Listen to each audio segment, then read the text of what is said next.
Hey guys, we're back with another edition of the Best of Three podcast. On today's episode, Tori and I are joined by Peter Lebedevs to discuss the business side of tennis tournaments.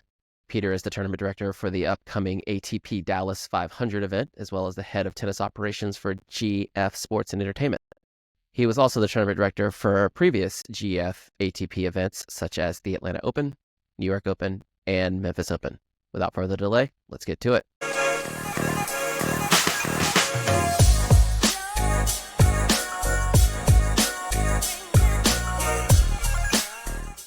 Eventually we'll get some sponsors and some ads here, and we'll just start, those mid rolls and pre rolls. That's where the money is. That's the good stuff.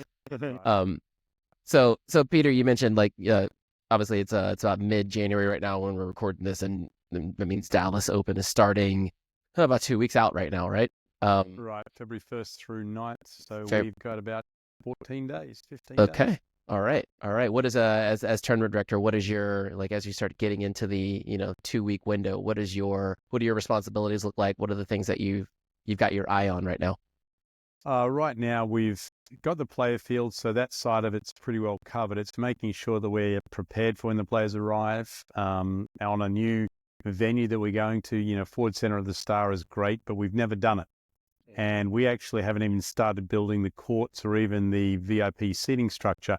We don't get to build that until January 22nd. Oh, wow. So what's the site normally, Peter? It's a football field. It's the indoor practice field for the Dallas Cowboys. Oh, that's right. You guys are there at the practice, then Frisco. That's right. Yeah, exactly. And then during football season, it's high school football. It's a 12,000 seat arena, and I went to a state championship the other day, and it was packed. 12,000 people watching high school football. Right. To be clear, that's Texas. Texas. That's Frisco at its finest right there. Absolutely, Texas. and it was fantastic. It was great crowds, a great game, all that sort of stuff. So for us, we're bringing in a crew from arenas that is going to be building our stadium, and they're going to be working for 10 days straight, 2 12-hour shifts a day. So they're going 24 hours straight. And it's so, what are my eyes on? Making sure that when they come in, they're ready to come in. Everything is set up for them. Getting my staff in line to make sure that they're ready for all of the other aspects. And that goes from, the little things of picking up the players from the airport, and then making sure that in a new venue, all of this, Alvin, is because it's a new venue. It's not like like we did last year. There is no last year. And we have a lot of people saying, well, can you send me a picture of what it looks like? Right now, all I can send you is a picture of a football field. So it's those are the things the eyes are on, is the little details right now to make sure we start off and put our best foot forward on that. And also, look, the other part about it from the business side is making sure we control the expenses, because at this stage, everything is, hey, I need a little bit more to do that. I need a little bit more to do that. As we call it, the creep on the expenses. Right. Yep. The creep. And it's all needed, especially as a first year event. Because we've got to make sure that we do it right. But at the same time, there comes a time when, as I told my team on our Tuesday call, okay, from now on, you got to check with me on anything we do. And I'm sorry already that I'm going to say no a lot more often than I have before. So it's just those are the things we're looking at. Yeah, and so moving from SMU over to the Ford Center, going from a 250 to a 500. Besides the operational, aspects of having this being a first time at this, facility, what are some of the other things that maybe you're excited about that you're going to get a chance to do that you couldn't do previously? Well, look, we go from a 2,000 seat arena to a 6,000 seat arena, so we can do a lot more with groups and bring more people in to see and experience the tennis, which is, always, tennis is my heart. So having more people see, watch, become fans of tennis, that's always good. We're actually also putting a giant tent in front of the Ford Center, which is our fan zone, and that's going to be open to the public. So you don't have to have a ticket. So again, encouraging people. That's something really new that we've never done before. And I say, oh, wow. I want to love to see how that turns out for us. We're going to have a lot of tournament activations, those groups that are coming through, and the wine partners that we have, and some of the other partners are going to be in there, as well as the fast serve contest. So, Tori, we can get out there and see if you can still hit it at 140. Used to, not anymore. That's what I'm saying. Let's see. So that's one of the things that's really new for us that we're able to do. And also the level of production we have. The back walls are nearly 7 feet high. So the ability to make a real great show out there is fantastic. And on top of all of that, partnering with the Dallas Cowboys is just we're very fortunate to be able to do that. And, what they're providing for the facility. And on Tuesday night, the Dallas Cowboys are going to do a performance during the tournament, and they're going to have a tunnel as the players walk out. And if you haven't seen the Dallas Cowboy cheerleaders in person, it's fantastic. It's absolutely fantastic. So those are some new and different things. And yet we're still going to be giving a wild card to an SMU player. Travis Farger is getting a wild card because we still, as a company, GF Sports and Entertainment, Gary Furman has always wanted to promote and help college tennis. Right. And so when we run our events in Memphis, New York, and Atlanta, we've always done something for the college players. And obviously a great story in Atlanta has been Chris Eubanks. The year he got the wild card and got to the quarterfinals and had a great run. That's one of those things that we're proud of. So we've maintained some of those things as we grow to the new venue and new area. That's awesome. Gotcha. So you mentioned this will be the first year with the fan zone, right? So I'm kind of curious with your background and your involvement in pro tournaments from Memphis to New York to Atlanta to Dallas, from your perspective, how has that fan experience changed or evolved over, those 4 events over the years? Well, look, it's always, as my good friend Eddie Gonzalez, who's being inducted into the Southern Hall of Fame, well deserved this weekend, he's going to always trying to create a fan zone. And the challenge has always been if you've got enough space to do it. And Atlanta, when we were building on our parking lot, we did a pretty good job. We did a decent job in New York with limited space, and we're doing a great job here because we have more space. So that it's really comes down to that. If you have the room to do it, you can always fill it up and have the fans having a great time, having the jumbotrons everywhere and that sort of stuff. So we're really excited about it. This is the biggest fan zone we're going to have, where it's 100% about the fans. We'll still have the stage where we're going to do the daily talks and those sorts of things. Those basics are still there, but we're excited about what this is because, look, people, they love tennis, but they want to be entertained. And just tennis alone, it doesn't matter what sport it is. If we look at any of the sports, they're always trying to do more things now. We look at All-Star Weekend with basketball. And exactly, it's a whole weekend now. I mean, you got the slam dunk, the dunk contest. You got celebrities playing there. You've got, you got the game. In fact, the game has actually tanked over the last, year or two. But the fan experience into that weekend has actually risen. To your point, due to that, what's the word I'm looking for? That interactivity. Give me a word. FOMO, fear of missing out. Got to be there. Got to, that part of it is what everybody wants. And what else is amazing is, and this is really since COVID for all the tournaments, a lot more people want to go out and spend some money on a good time. Yeah. So for us, the thing that's really going to be changing for us in a big way is we have our box seats. So, like you see tournaments, 4-seat boxes, and we're including food and beverage with them. And so they're going to be having such a great experience. And when you buy your box, you got your front row ticket, you got your food and your drink all day, and it's literally under your seat. So you don't even have to walk more than like 10 steps. So the fans are really looking for that VIP type of experience. And so we've got a really nice variety of different things. We have our boxes, we have our loge seats, we have our sideline club, and we also have our 40 Love Club, which is way up high, but it's a very private area, which we're really, Sub-Zero Wolf is doing a great job with that one. And where all of our box holders are eating out there, it's our Choctaw Club. So there's a little bit of fun with some tables in there. And again, it's all about making the fans have a good time. So that's inside, and then we got the fan zone outside. So as a business, tennis has to do that, has to create those fan zones and those things that drive interest. And it's also what sponsors want. Sponsors want to be able to bring in lots of people that not only they are sitting in the stands and entertaining, but they're able to bring things in as well. They like to showcase their products and their things, and those kind of fan zones really allow them to do that as well. Or those VIP areas, like I say, with our Choctaw Club, they're going to be in there and, this is what it's like. So, all of those things go together to weave hopefully a fantastic week of tennis and fun for everybody. Yeah. I've got a quick question Yeah, go before ahead. you go on. you've ran several years of tournaments, Peter. You've seen some good ones as well at the bigger stage. What, two-part question, what Grand Slam 1000 is if you look at it as such, your model experience, right? One that you look at, you mentioned Rotterdam, right? And has this, that, and the third, which is again, that's almost a rival week in a sense for you, right? So that might be a tough one, right? That's the first question. What is that model? If it is Rotterdam, great. And you spoke for some of it, but maybe a bigger one. What are you, because I keep thinking that, you're trying to become a smaller, this or that, right?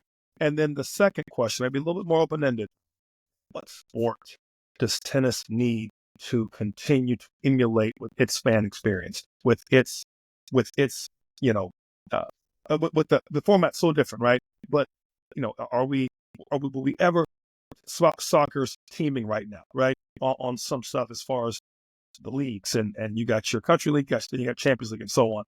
What sport are we best to emulate to really help propel our sport the next 10, 20 years, especially with, in my opinion, the upsurge of newer players and the absence of players that you all kind of knew about. In my opinion, at some point, you got to revisit the model and ask, is the model need to be changed up? What are your thoughts?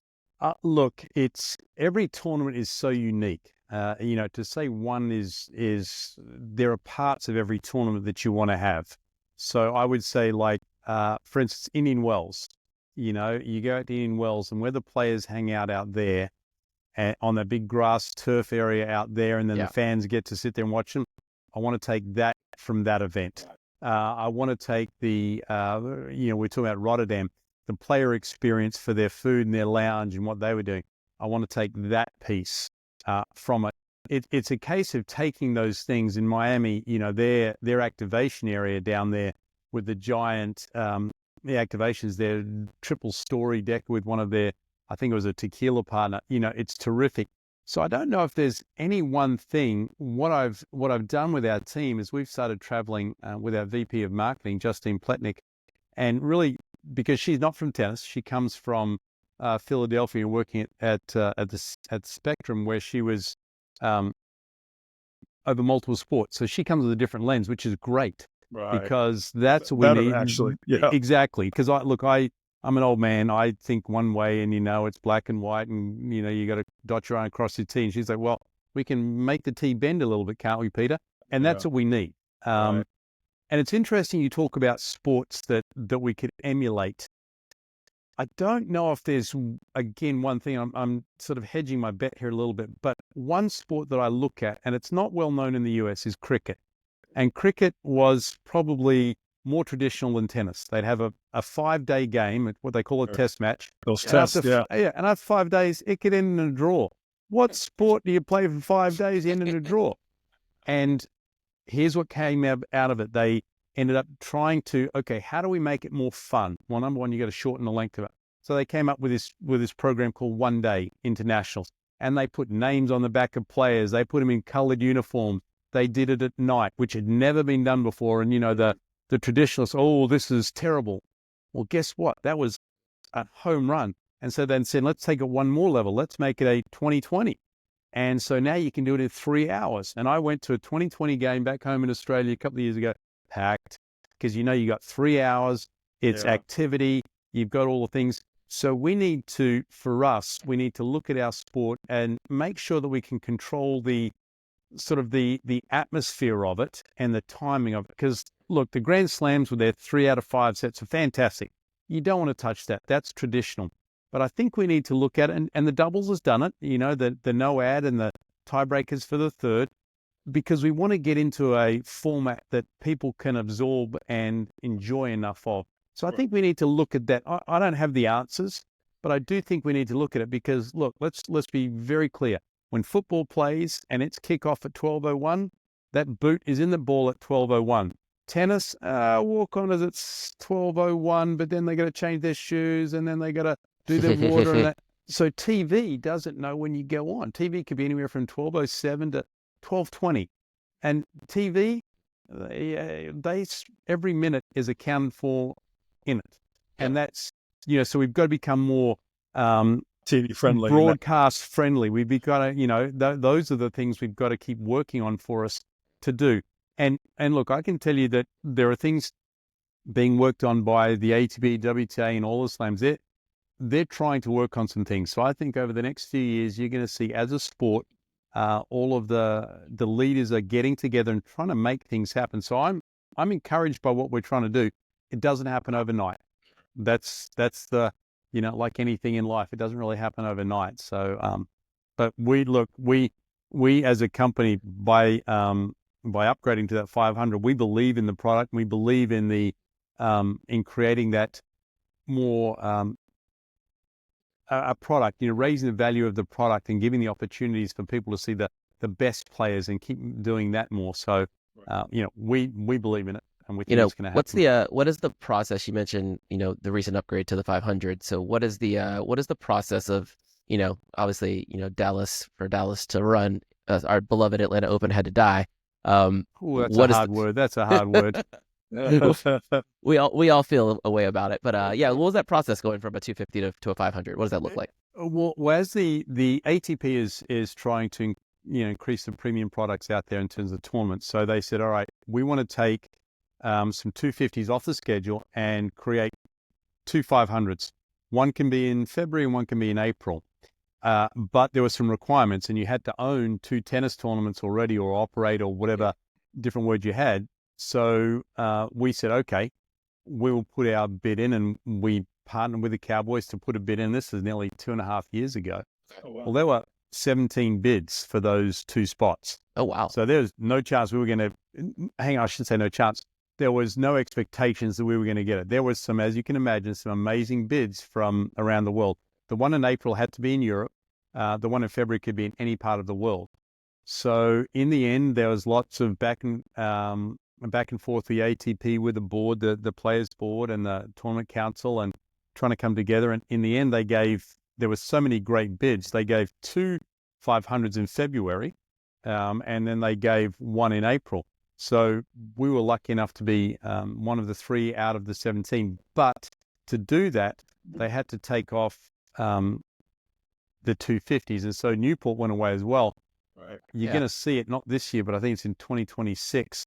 The way the calendar works as well, there's not enough weeks. There's not enough weeks now between, like, I think in 2026 it goes Wimbledon, DC, Canada, Cincy. Like, there would have been a year that Newport and Atlanta potentially would have had to been on the same week, and there'd be 1 year because there'd be none of us. So that's sort of what the ATP, they're forward thinking. They've got their the forward thinking glasses going on. So, and again, we are committed to helping improve American tennis, because when GF Sports bought those events, part of the opportunity and part of the deal was we would keep the events in the United States and not sell them overseas. And Gary was very happy to do that because he believes in tennis. He owns and operates 7 clubs in New Jersey, the center court system. So his love of tennis goes back many, many years. And so when the idea of we can put another 500 in the United States, so all of the American players can come through and not have to travel. They can get, between us and Washington, they can play 2 500s, get the points, get the prize money.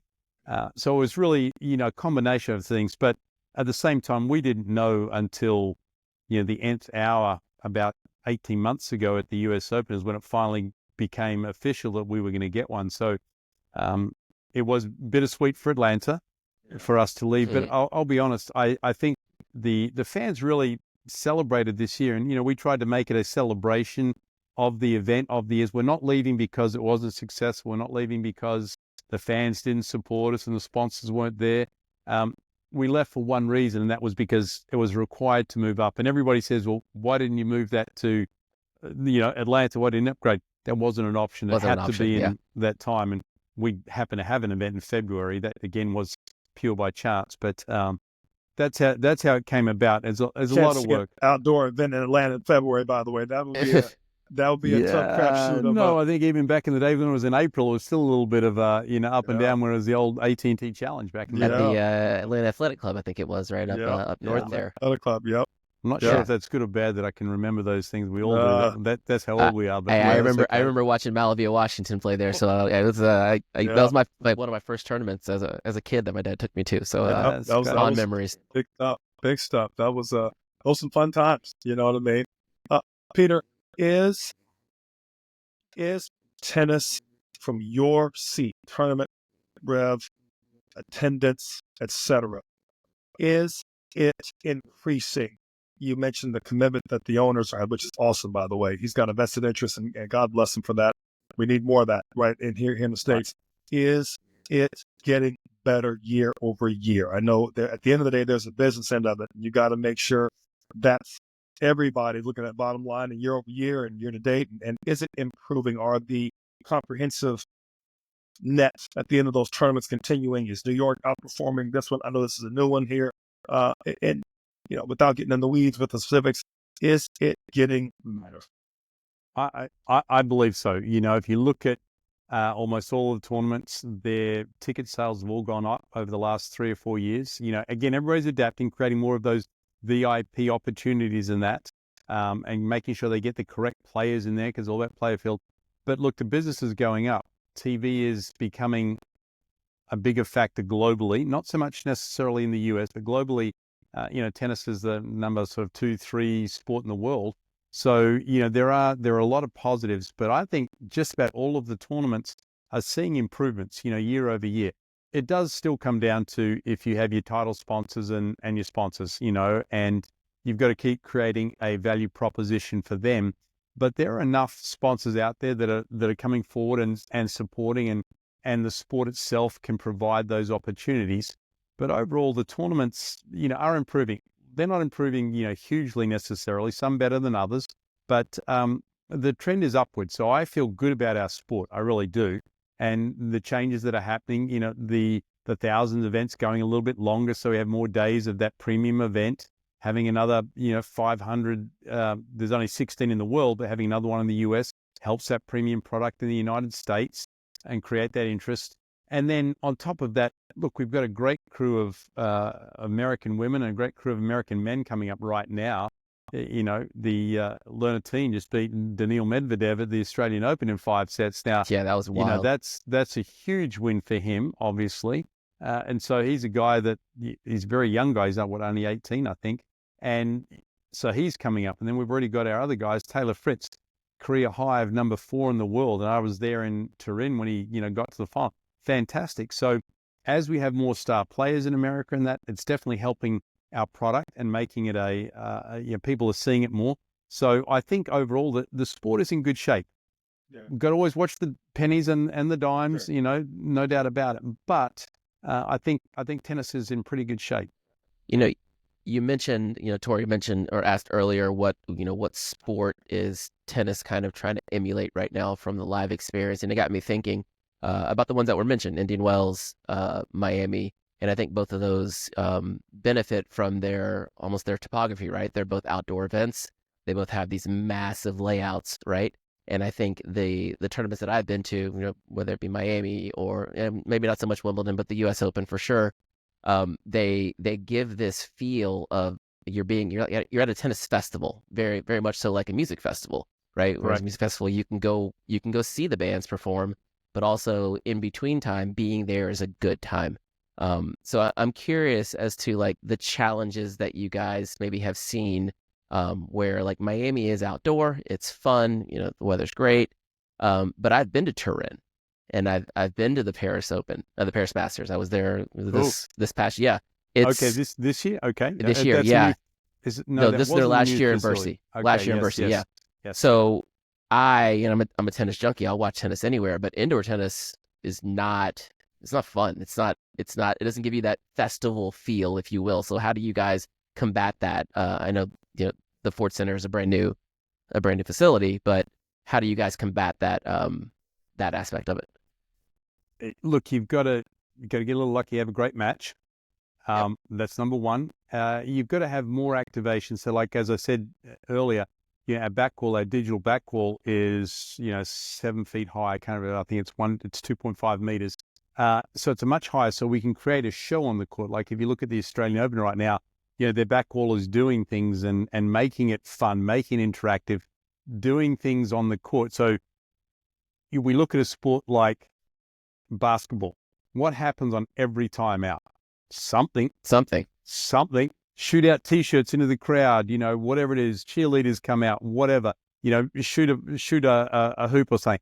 We've got to do more of that. And that's what we're doing in Dallas. We've done more of that. And we did that in Atlanta a lot too, is the last couple of years is really just doing those things so that people, when they sit in their seats and they see the ball kids run out with things in their hands. I know that seems so simple, but it creates more of a fun atmosphere. I'm going to get something for nothing. This is great. Now, even your VIP seats in the front row who, getting a free T-shirt really is not that big. They love doing it. Everybody loves something for nothing type thing. 100%. And so it is for an indoor event, it is a little bit harder, but it comes more in the, the light show and that sort of stage idea. For us, even the concept of, we were looking at doing theater style lighting for our court if we could, which is, the only thing that's in the light is the court.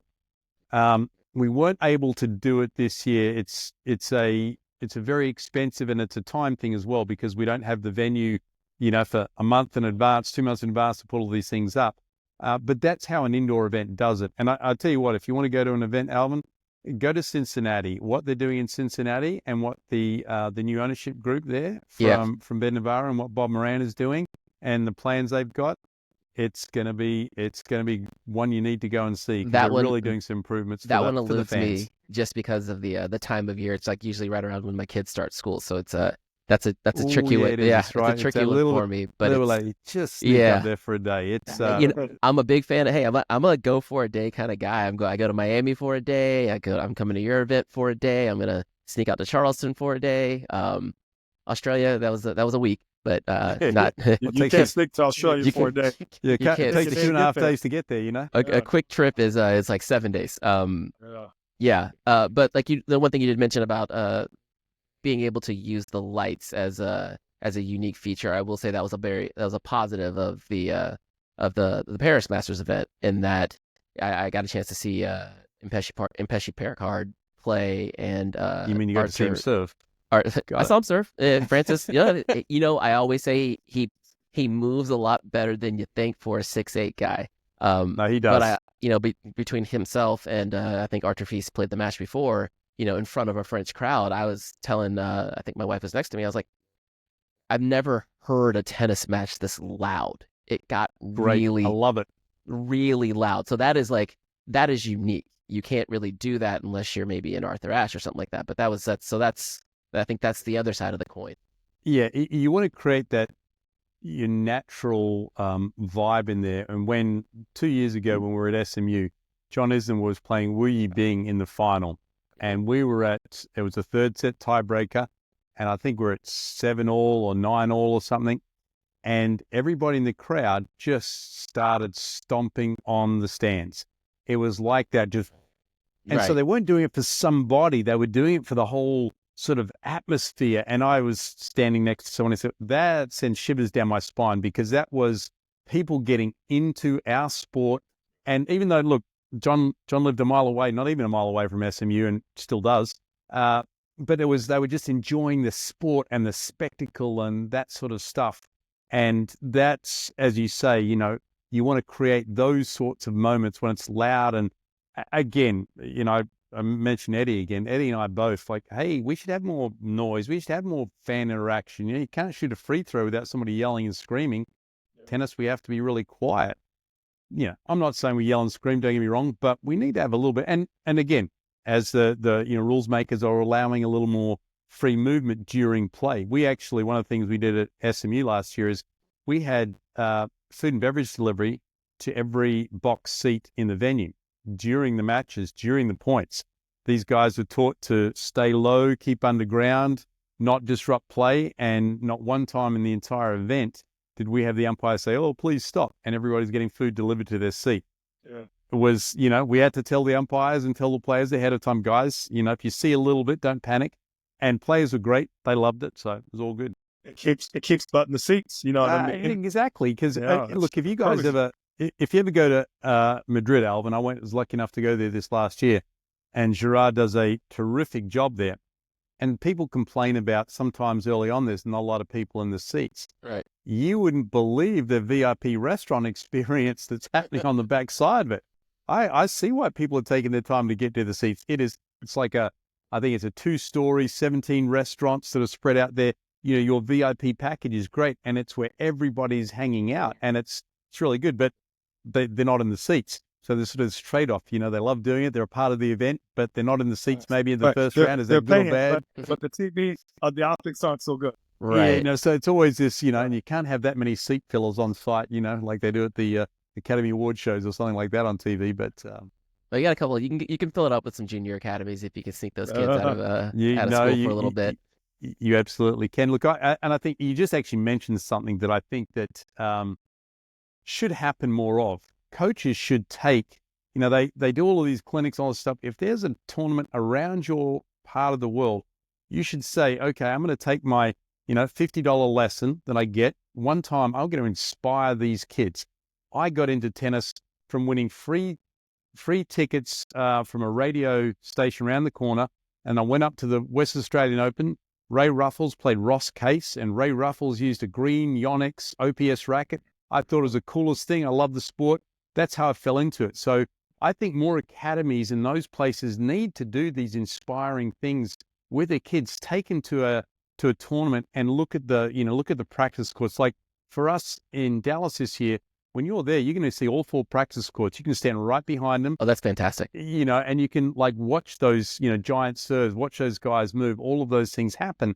We need to do more of that. And, you know, everybody, you give us free tickets. We'd love to come down. Well, it goes both ways. We'll give you a discount, give you a package on it, but like inspire the kids. That's how you do it. You know, I used to, back in the day when I was coaching, I'd take them to a college match. Kids love that. You know, they all play college tennis. They go and watch the doubles, that short doubles, and boom, everybody's, oh, this is awesome. You know, coach, we love it. After the doubles, we'd go get a sandwich, and by the time we got back, we're in the interesting part of the singles for the college match. But, you know, we need to do the tennis coaches out there need to support the events and not always say, you know, because I've heard it a lot of times over all the years, oh, you know, should give us tickets. Well, you know, you guys could support the event too, and we'll always give you discounted, but do that for your players. It's what inspires them. I mean, you listen to Mike and Bob Bryan, and you listen to what Wayne used to do. It was all about taking to those things and getting a love of the sport and a love of those things. And look, you look at Mike and Bob now with their kids and that, they're continuing that. It's a fantastic story. You know, I'll pat Torrey Hawkins himself on the back because in times when I worked for him, he encouraged us to take kids to events. So I remember taking kids on 2 different occasions. You know, the first one was down to Athens for the NCAAs when they were over at Dan McGill. And that was we just had a conversation with Bobby Reynolds, yesterday as it was. And we took some kids down to watch the national championship between Illinois and Vanderbilt. And I think that was probably 2004 or something like that. And it was amazing. And then also we would take kids over to the, I think when the Atlanta Open was up north in Alpharetta at the time. Yeah, so it's important. Back in the day. Now, I got a question for you. Did you actually watch the very last match of that Vanderbilt-Illinois match? Oh, my God. Okay. So, hang on, stop. Oh, this is so good. Wait.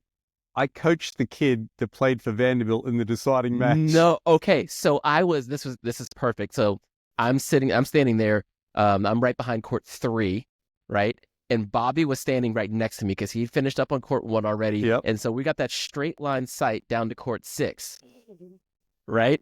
And so this is fantastic. This is one of the best tennis memories of my life. The look on Bobby's face when that call got overruled, I've never felt something for someone. In Torrey, I didn't bring it up with Bobby yesterday, but holy moly, Next man, time. that match like set a fire. And I had one of my players with me at the time as well, and it was amazing. I'm like, this is what college tennis is all about. And that player went on to play college tennis. Could you see the call? Was it a good or should he have been overruled or not? Oh yeah. It was in because this was when they were calling myself. So he pulls the out call and then umpire with the quick overrule. Like nope. And that was a fun one. Okay, so actually, his name is Lewis Smith, and I coached him as a junior. Great athlete, of course. Picked up tennis, been playing it, but was a starter for football both ways. Starting point guard at his high school team, Oh, got geez. tennis late, went to Vandy, terrific situation. And he now lives in Dallas. And he and I went out to lunch a few months ago. So it's great. I Fantastic. have to tell him. That's Well, awesome. don't point me out when I'm in town though. If we're both on site at So the same time, that guy said the ball was, he said it was in, man. I don't know. that's a good time. In the time that you've kind of spent in a few different cities promoting professional tournaments, what would you, in your opinion, what makes or breaks a tournament from a standpoint of getting people to actually come out? Like, what are kind of the challenges or unique hurdles for Memphis versus Atlanta versus New York versus Dallas? Oh, look, it's that's a great question because each community is a little bit different. Number one, you got to give them a good product. Like you go to New York, which has the US Open, it's got to be a good product and it's got to be good value for money there because they already have something. We came to SMU in Texas, and let me tell you, I always heard, and Torrey, I know you've heard it, Texas section really strong and that sort of stuff, and love their tennis. Because I'd never been there much, I didn't know. They love their tennis. The stories of the days of WCT tennis with Lamar Hunt, right, on the SMU campus at Moody Coliseum, the support that we had from day one because they wanted to see that level. There was a great challenger that happened at T-Bar M. They did a great job up Dallas there. Challenger years ago. Exactly. Played it several times. I remember. Exactly. It was the right guy before. That owned the Stars. Didn't he run it back in those days, Peter? Or I could be. Can't remember exactly those. He was a big. I know he was a big promoter. If he wasn't the owner of it, I know he was a title sponsor.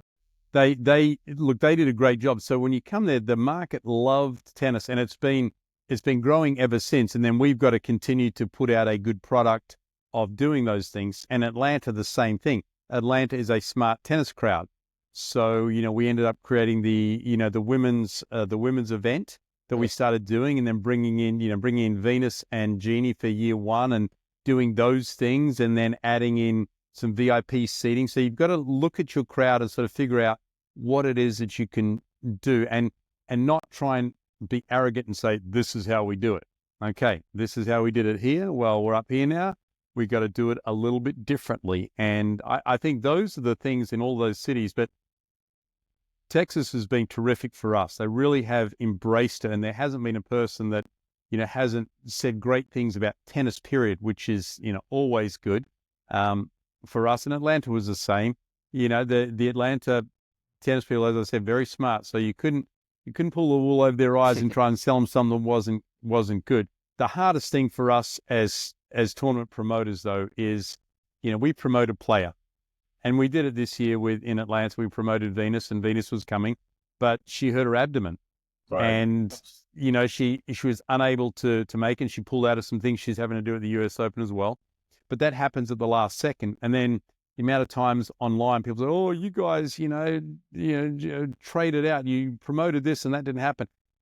And we never do. None of us ever do, because that's the last thing we want to do. When Riley Opelka came to our office, Eddie and I were in the office, and Riley comes in the time he had to pull out before he played his match, and his hip was bad. And as we now know, 2 years later, he's only just coming back. Right. He felt bad, but he has to pull out. And then the crowd's going, well, hang on, you had 6 guys on your poster, and only one of them actually, made it to the bell.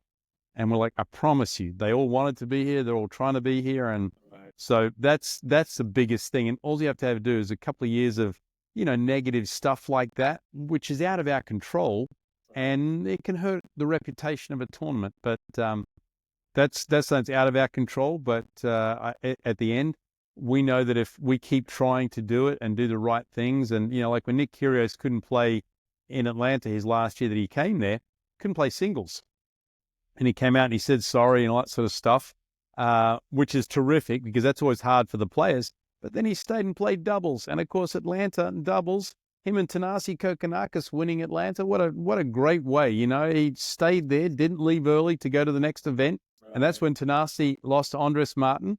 And, so Thanasi just had a very, very tough loss to him. Nick wasn't playing. You would think they would say, if they didn't love tennis and want to be there, right, you would say, sorry, guys, we're going to the next tournament. But they stayed there the whole time, played the dubs. So, the players do, and you have to just keep creating that great product, number one, and keep trying to do different things with that product, whether it be adding the ladies, whether it be adding like we did this year, we did the Champions Challenge, having John and Andy and Mike and Bob in there. Yeah. And, they were all talking a little bit of, smack to each other and enjoyed that sort of competition because they're still, all the athletes are still very competitive all the time. Yeah. But you got to do something different. And that's what we have to do and find your market. I was there the year that he played Andres. I was there the year I coached Andres for several years. I worked with Cole Gromley the year he played on Bear. That was a great match to watch him out there. He actually took him to a tiebreak in the first round, and then Bear finally got over jet lag and he shifted gears on him in the second set. But been there for a few matches. I was there at Eubanks, right at Eubanks year when he got the wild card. He beat Taylor Fritz in Atlanta. I mean, that's his claim. But the match, I want to say, was the second to last year that I took our club members to. There was a knockdown drag-out, 7-6 tiebreaker in the third with one defending champion, John Isner, and one Ben Shelton. And everybody is like, oh, who's this? And I'm like, guys, watch out for this kid. This kid's going to be pretty good. And they're like, what's his name again? And I'm like, you don't even know what you just watched. You know what I mean? I'm like, this kid's going to be good. This had to be 2 years ago. And I'm not sure if Ben got the wild card into that tournament. 22. He did get the wild card. NCAA champion. He got the wild card. And obviously the story with Brian being the Georgia Tech coach and winning the NCAAs, and he just won the NCAAs with his son. That was, Eddie did a great job and said, hang on, I think this would be good. We had a wild card. I said, yeah, that could be a great story. And John, let me tell you, I spoke to John, and I still speak to John all the time, here in Dallas, because he works with us on our Dallas Open. He's like, when he walked up, he said, I'm glad I got that win, because I don't know if I get too many wins over that guy in the next little bit. Because John was that close to collapsing. He was tired. It was a long match. Oh, yeah. And Ben was slinging it. I mean, as only Ben can. And I remember watching, I've known Brian since I was playing college. He had just got done. I'm not that much younger than Brian. I went to school a little late. So he and Kenny were starting in the early 90s when I transferred to Georgia State. He and Kenny were taking over as coaches, but after playing together and playing for Tech for years. And I remember talking to Brian after, I'm like, dude, your kid's like, he's pro ready. And he was, as Brian always does, very, understated. Very understated. I think so. Hey, he's working hard. I'm like, dude, he's working hard stuff. This kid's ready, and it wasn't just John, because he's a tough matchup for John. I know the tennis part of it, but I was just looking at the level of his game and his points. I'm like, this kid, it's easy to go away. I've seen some players of mine that played top college ball. Cole's a good player. Andres is a good player. These guys, they played a good set of tennis. They're not pro ready. This kid was pro ready. And I was like staring down the barrel of that. I'm like, this kid's going to be all right. Sure enough, a year later, I got members telling me, "It's not the kid we saw." I'm like, yes, that I had to do a little write-up to help you understand what you were watching. You know what I mean? Anyway, it's some great things you mentioned, Peter. I'm going to take maybe a little different tangent. Are there too many tournaments, or are there not enough? And I want your take as a tournament promoter, tournament director, and in that, I want you to kind of speak to: is it just times of year that there's too many, and there's not enough? Could and is the tour a little too long? And I'm getting at just in a way of, and just short, an overall arching answer, not in the weeds, but I'm just wanting to know from a standpoint of, I've got this recurring theme. Alvin and I talk all the time, and and I know it's impossible. If there were a tennis commission, right, that ran the gamut of TV, and its whole goal is to maximize viewership, right? There's seasons. Most sports have seasons. I feel baseball's too long, right? I feel basketball, I really feel, is almost too long with their 82 games. It's tennis with their, let's face it, it's done 40 plus weeks, right? For the actual season, maybe longer now with the Masters. That's where I'm headed with this. Yeah, look, I don't think the difference on some of those sports, like you talked about, basketball, baseball, they're just in the US. Our sport is truly a global sport. Sure. So we chase the sun, basically. Yes. They're in Oz. It's hot in Australia. Yeah. They're not in the US over the December, or Europe. So our sport travels and follows the sun and stays outside mostly. Like Dallas is the only indoor event in the United States the entire year. So there have been too many events. When you start getting 3 250s on the same week and things like that, so that's what happened. That was one of the reasons they upgraded to the 500s, because they took some events off the calendar that way. And that I do think is a good thing, because what ends up happening, players get dinged up over the year and all that sort of stuff. So they're working towards and really working well with the players and working hard on that to create a calendar that works for all of them. The challenging part is at the end of the year when they're a little dinged up, but they're chasing those points to make it to Turin. They're chasing the points for that, so they play a little extra. That back end is a lot of guys, but you also see guys pull out because they're hurt and things like that. So I think the season is okay. I really do. They've extended the thousands being longer, just means the guys have more days between matches. So, and again, look, one player says, "Oh, I like playing back to back," and the other goes, "I like having the days between." There's no perfect answer, but I think the sport itself is in a pretty good position. Total number of matches and that sort of stuff. I think the sport is okay. Where the challenge then comes up, though, of course, is all of the exhibitions. You've got your UTS that is happening during the year. Then you've got, the event that happened in Madison Square Garden, the event that happened, I think, in Charlotte, where Ben played and Carlos played, or it was Francis and Carlos, and it was Ben and Carlos at Madison Square Garden. Great events, fantastic for the fans, but when the players complain about a longer season, you sort of, as the promoters, we're like, they come, they say, "Well, Peter, I'm dinged up." I'm like, "Well, if you hadn't played that event, it's not as simple as that." And I'm not saying that, but so there's this balancing act. But look, the guys and the girls on the WTS, they got to make their money. So if somebody wants to pay them to come and play a great event, you can't say no. So it's a balance, and the good players, I shouldn't say the good players, the top players have to balance it. They're scheduled, they plug in the slams, then they plug in the thousands that they have to play, and then they'll plug in their lead ups to the slams so they're ready for them, and then they'll plug in the other events. But if you're getting to the final every week, you can't play more than 20 events because the length of them. So I don't think the season is too long. But to your point of when you asked if there's a commissioner, many years ago, I asked that question to Donald Young back in Memphis.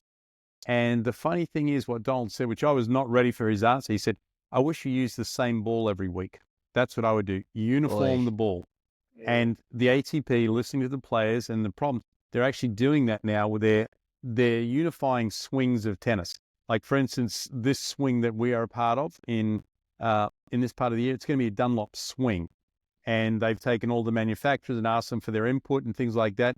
And so the ATP has put together, and so we are using Dunlop balls. We always have, but now we will. And during the summer, I believe it's Wilson leading up to the US Open. So the players each week are using same ball. And that's happening. And look, I'll tell you, hot off the presses, we have to now use an online system to do practice courts for the players. And so what's being done on that is, of course, player injuries, overwork, overuse type things. So now there's going to be a database that's created of, okay, Torrey's on the court 2 hours a day, every single day for 20 weeks of the year. Torrey's doing too much. It's the way he always breaks down in September. I'm making this up. But they're really doing a good thing to help the players. And that'll give us data to find out, are they practicing too much? Is the season too long? So I think those things are happening. I don't think the season's too long.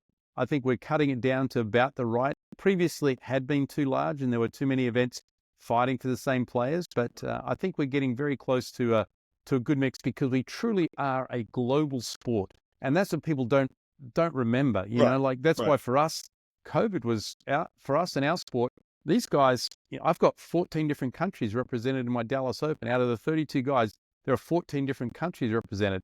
Well, when you couldn't travel around, our sport really was affected. We couldn't put you in a little room where nobody could be there. Yeah, the bubble was so hard. NBA. It was, exactly. No. And you did mention a little bit about kind of two questions here. The swing that you guys are on right now. Does that take us from Dallas to Delray and continue to Indian Wells and down to Miami, or is it am I reading that right? It actually includes, Doha, Dubai, Acapulco, Rio. They're all going to be Okay. using Dunlop tennis balls. An entire, I don't know what you call it, not really spring, winter swing. In that part of the world is going to be using the Dunlop balls for that. I mean, that's a big step, because that's challenging for a ball manufacturer as well. Getting that many tennis balls out there and doing all that sort of stuff, and that thing. But the ATP has done a good job of really working with the players to create that. And at the end of the day, I think it's going to be better for the players. If we can eliminate reasons that they feel like they get hurt, and they do get hurt, if we can eliminate those by simply being consistent with something, and still maintain the value, for the tournaments, the economical value that they get from the ball providers, it's a good situation to be in. So, because look, we want these players to be playing for a long time. We want them healthy. We need them out there playing. Helps everybody, doesn't it? It does. It Yeah, does. 100%. If we have a few barn burner matches at the Aussie Open, and those people get known, and then they come out and they play for a few more years. I mean, that's why I think probably we've been in an unbelievable generation with Roddick. Andy was the last great American player that won a slam, but when you had Roger and Rafa and Novak and those guys playing out there, and Andy Murray, that's unbelievable. We've just been in such the greatest guys, the greatest tennis players, arguably, sort of the whole package in those four guys for a long period of time. And we've had the greats, as I mentioned, Andy was a great who, always, unfortunately, I think if Roger hadn't been around, Andy would have won a few more slams. And I think that, McEnroe and those guys and Connors and all of them were great, but they left the game so early. These last four guys have hung around a lot longer, truly because they love it. Andy Murray loves tennis. I mean, he had all the surgeries on his hips and he's still out there. You don't do that unless you love the game, and that's the beauty of it. And I think that's what, you mentioned Ben Shelton. It'll always be in the record because his first ever ATP event was the Atlanta Open. Yeah. There we go. But he started playing competitively sort of relatively late. And so he loves the game. For him, everything's fun. And that's what creates great players over long term, a love of the game. And then we as the tournaments can help them with a correct length season and helping them out with the right kind of tennis balls and the right conditions to play in and make it as good as we can. A bit of a nerdy tennis question here. You did mention the economic impact for tournaments, and I know that the Grand Slams kind of have their revenue breakdown is more so skewed towards like revenue coming from rights holders. So we're in that 55 to 60% range, and then you kind of split out the other three categories from ticket sales and F&B and merch, and then probably sponsorships. I'm assuming is the third. How do you guys tackle that beast when I know that your broadcast rights are handled a little bit differently than, let's say, your U.S. Open or Wimbledon? Well, the U.S. Open, it's somewhat handled the same, but by different people. The U.S. Open, the Grand Slams are able to work on their own. I mean, they have their own broadcast rights. Like the U.S. Open has done an amazing deal, and they're actually taking production in-house, which is a huge gamble's not the right word, but they're controlling it 100% by doing that. For us, what the ATP does is we pull our rights to ATP Media. And so ATP Media goes out and sells all of the tournaments. And so, when you've got one person going out there and saying to, Sky Network or saying to Tennis Channel or saying to, whoever it is, guys, you can buy all of tennis, all of the tournaments, all of the matches. That's much, much better. And the broadcasters, piecemeal. exactly. Right. I mean, for me to go out back in the day, I was having to sell, my rights to the RSNs throughout the US before Tennis Channel really came on. I mean, that's a hard slog out there, and you weren't getting much money for it. I mean, they loved it, but one tournament standalone wasn't really good. What they can do now is they tell the story of the whole tennis season leading up, and in Europe, tennis is so huge. It's like number 2 or 3 sport behind basketball and soccer out there. So that's the way we do it now. And that helps us. All of the tournaments, once they got into the pooling, they all saw their rights go up. Some had some fantastic deals and maybe didn't go up as much, but by pooling our rights and having one person, which is ATP Media, sell it, it's been fantastic for us. And this is part of Andrea Gadenzi's plan is, to really make sure that we get that that broadcast and that aspect really as a group, because right now there are 7 different entities in tennis. There are the 4 slams, ATP, WTA, and ITF. And we don't all sell together. ATP sells together. The majors are so big that they sell on their own. And there's work to try and bring them all together. That's, as I said, all of the leaders are trying to get together to do it where they could, if we could somehow or other get all of that media aspect and brought together, and so that we're selling our sport to the world as one unit, so you always know where to find your sport, that would be, really beneficial. When you see all the graphs that we're showing, that's what we're trying to head towards. But that's a huge part for all of us, and that's the goal, is the broadcast and betting. As we all know, tennis is the second most bet sport in the world. There's a lot of money coming in from all of the sports, all of the tennis tournaments, because of betting, and as people can bet on who wins the first set, who wins how do we feel about that? How do we feel about that as tennis practitioners, right? I feel a little, anytime I hear about betting in tennis, I get a little uneasy, because it's such a personal game. It's the individuals out here. Yeah, look, I don't look. People want a thrill of betting on something. I don't look. I think the integrity of our tennis players. I don't think twice that a player's throwing a match because of some betting or something going on like that. I don't think the integrity of the sport is bad. But look, everybody's betting on anything. And what color Powerade or Gatorade is going to be poured over the winning coach at the at the Super Bowl? They bet on that. I mean, really? And so look, if it's going to bring revenue to our sport, and then you can make your challenger level better and your 25,000 level tournaments better, because you're driving revenue in, so we can do more for the players. That's a positive. Yeah, exactly. I'm not, obviously we're not allowed to because of integrity or any of those sorts of things, and that. But I'd never say, if there's no fixing, you always just worry about the fixing of matches. Sure. But it's definitely not happening that I know of. At this level of tennis and that sort of stuff. So I don't mind it. Fair. Fair enough. And we're getting pretty close to time, but there's a little segment we like to have here, and considering your coaching background, we like to call it Coach's Corner. Okay. Right. So we're gonna take off the tournament director hat here. We're gonna put on the old coach's hat.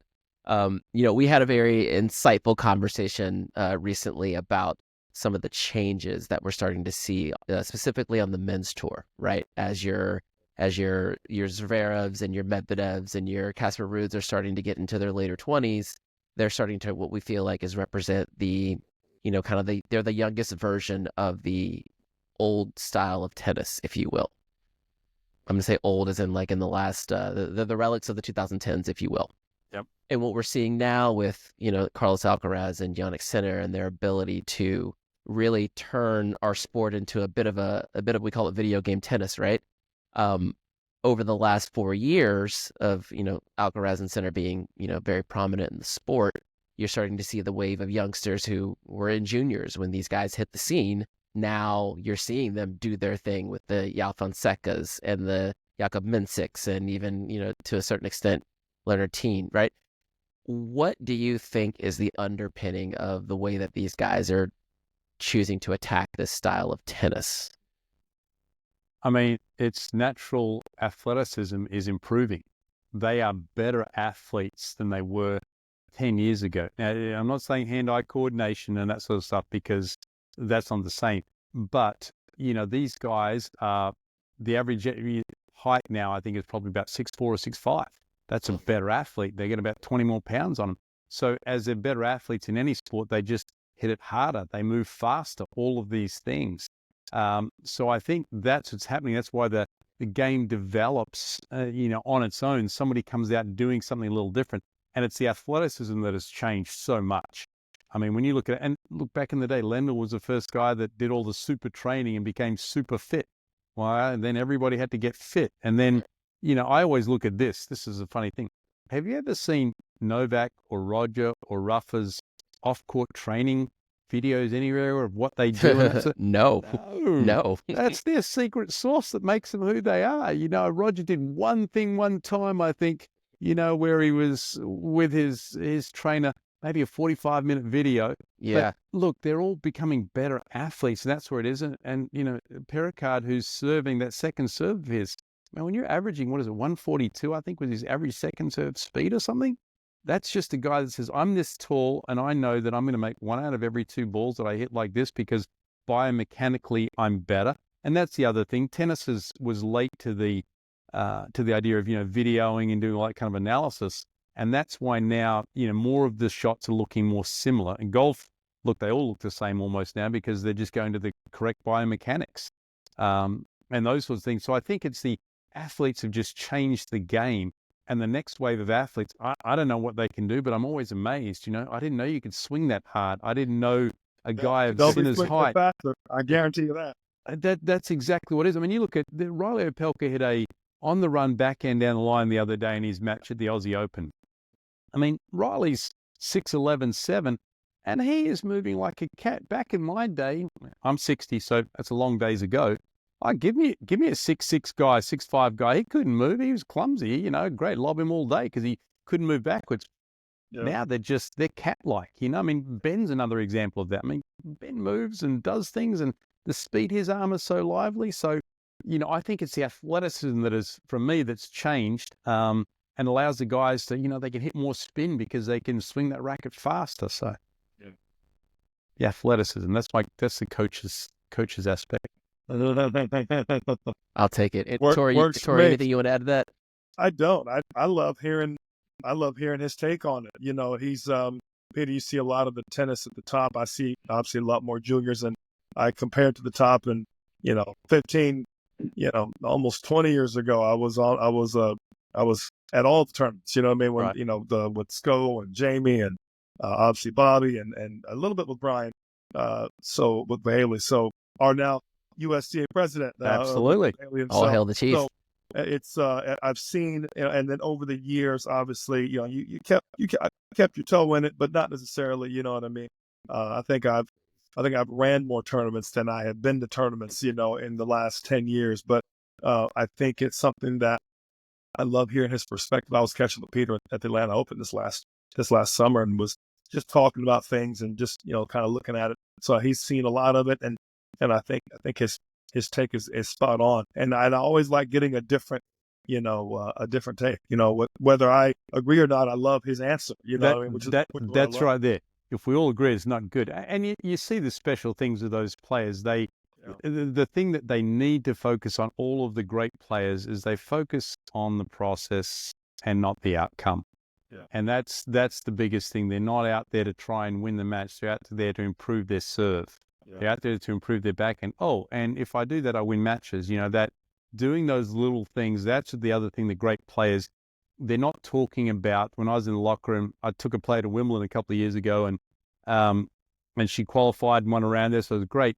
And just talking to her, it's all about the process, not worrying about, okay, can I beat this? No, let's hit 75% of first serves in. Let's hit more balls out wide. Focusing on that process is what is so important and what the great players really do.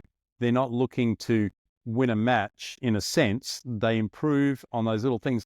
Like, Alvin, you and I are talking about Roger later on in his career came over his backhand more, and what's Novak looking for? He's won 24 Grand Slams. Came to net less, and Novak's coming in more.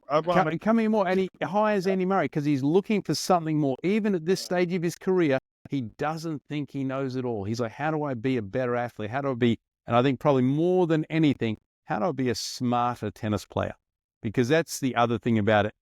All of those guys in the top 30, top 50s, Torrey, they can all hit a target, but who can hit it at 4-all, 30-all on the fifth set?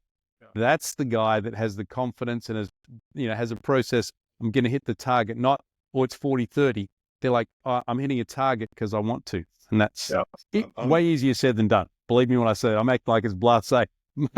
Much harder to do than say. But well, fantastic. Well, Peter, we'll let you get out of here. Thanks so much for joining us. Torrey, always a pleasure. Peter, we will see you in Dallas. Hopefully everything goes smooth for you guys on the load in, and we'll call it a wrap there. See you guys soon. Thanks, guys. I appreciate it. Always